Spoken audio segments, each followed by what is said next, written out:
में हमारे पास कुल टोटल 16 एजेंडा आइटम थी, जिसमें एक पुरानी आइटम थी और बाकी 15 नई थी।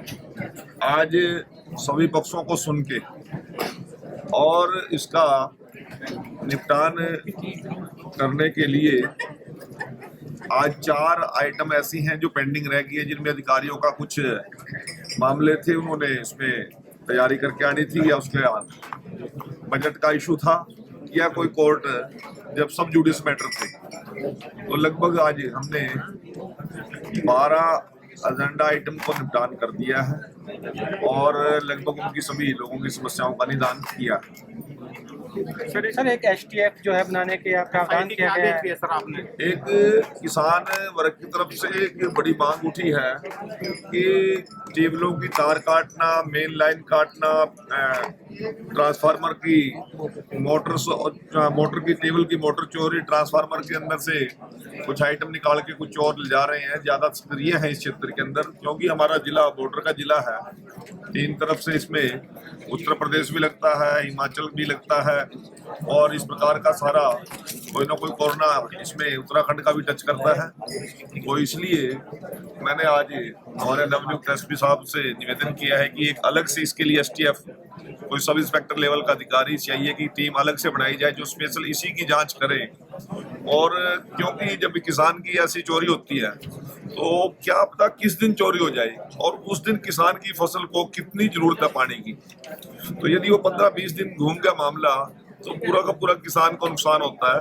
तो इसके लिए गंभीरता के साथ उसकी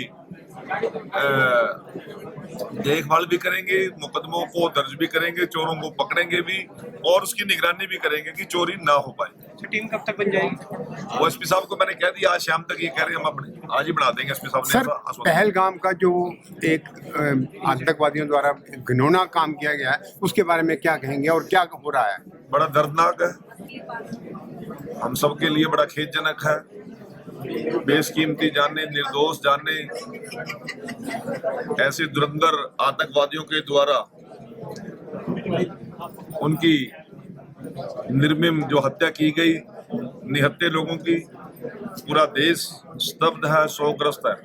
परंतु मेरे देश के नेतृत्व, चाहे हमारे गृह मंत्री जी हैं अमित शाह जी और चाहे माननीय प्रधानमंत्री जी हैं, विद इन टाइम गृह मंत्री मेरे आज तक किसी भी ऐसी घटना पर तुरंत मौके पर वारदात के टाइम नहीं पहुंचे। आज तक जहां तक मेरी जानकारी है, पहली बार लोगों का मनोबल बढ़ा रहे, दुखद परिवारों के साथ संवेदना के तौर पर भी, और जो जख्मी लोग थे उनको ठीक इलाज मिले, उस सभी को देखते हुए मेरे देश के गृह मंत्री अपने सारे शेड्यूल छोड़कर पहलगाम पहुंचे। मेरे देश के प्रधानमंत्री विदेशी दौरे पे थे, उन्होंने सारे कार्यक्रम रद्द करके वापसी में आकर, और जिस प्रकार हमारी सर्वदलीय बैठक में निर्णय हुए हैं और देश के प्रधानमंत्री ने और देश की सरकार ने पाकिस्तान के ऊपर जो प्रतिबंध लगाए हैं, एक कठोर निर्णय जो किया है, इसकी पूरी दुनिया सराहना करती है। परंतु जो बेशकीमती जाने गई उन परिवारों के साथ हमारी संवेदनाएं हैं, उनके दुख में हम सभी शरीक हैं। सर, इस घटना के बाद पर काफी वीडियोस जो वायरल हो रही है, उसको लेकर आप क्या संदेश देना चाहेंगे? देखिए, कोई घटना घटती है उसमें कई तरह के बिंदु लोग करते हैं और उसमें ऐसा होना ये भी स्वाभाविक ही है। कुछ लोग इस प्रकार के बयानबाजी भी कर रहे हैं गलत तरह की, कुछ लोग सोशल मीडिया पे ऐसे आइटम्स, ऐसी चीजें डाल रहे हैं जो समाज को जोड़ने की बजाय तोड़ने का एक मामला है। सभी चीजों पर सरकार की निगाह बनी हुई है। सुबह मुख्यमंत्री जी जींद में थे, मैं भी उनके साथ था, तो उनके संज्ञान में ये विषय भी आया है। हरियाणा में हमारी सरकार इसको गंभीरता से ले रही है। देखो, ये प्रजातांत्रिक देश है, किसी के बयान देने पे तो कोई प्रतिबंध हम नहीं लगा सकते, परंतु बीजेपी से पहले कभी हिंदू मुस्लिम नहीं था, ऐसा तो आपके पास हजारों उदाहरण है। जब 1947 में देश का पार्टीशन किस आधार पर हुआ? धर्म के आधार पर हुआ, धर्म के आधार पर हुआ ना।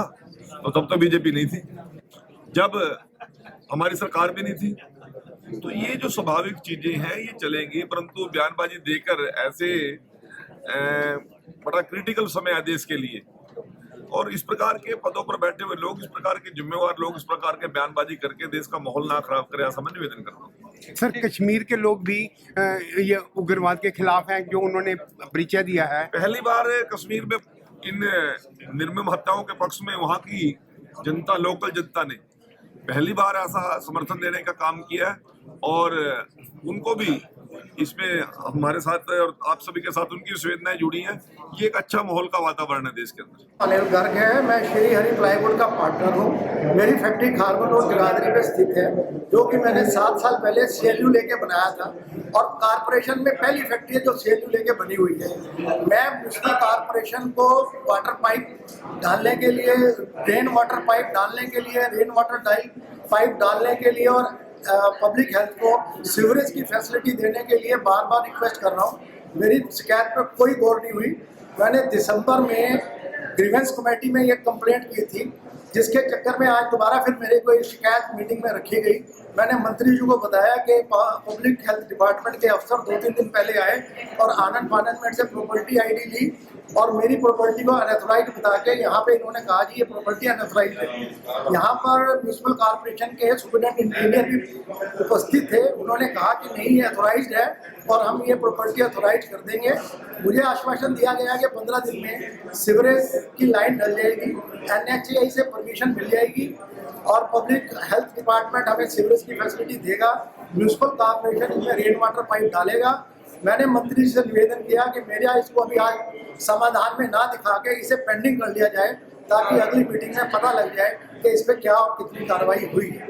कि ये तो डिपार्टमेंट का तो बार बार जाना ही पड़ता है। हमारी ऐसी पॉलिसी नहीं है कि उद्योगपति को जब उसको टैक्सेस दे रहा है, मैं 7 साल से 1.25 लाख रुपया पर साल प्रॉपर्टी टैक्स दे रहा हूँ, कि वो उद्योगपति को या किसी भी आदमी को उसको फैसिलिटी प्रोवाइड करें। कारपोरेशन अगर टैक्सेस ले रही है तो किस लिए ले रही है? तो सीवरेज के लिए ले रही है, और ड्रिंकिंग वाटर के लिए ले रही है, रोड लाइट के लिए ले रही है। तीनों फैसिलिटी नहीं है। टैक्सेस इनको चाहिए पर फैसिलिटी नहीं देनी। गवर्नमेंट का प्रावधान होना चाहिए, नो फैसिलिटी नो टैक्सेस।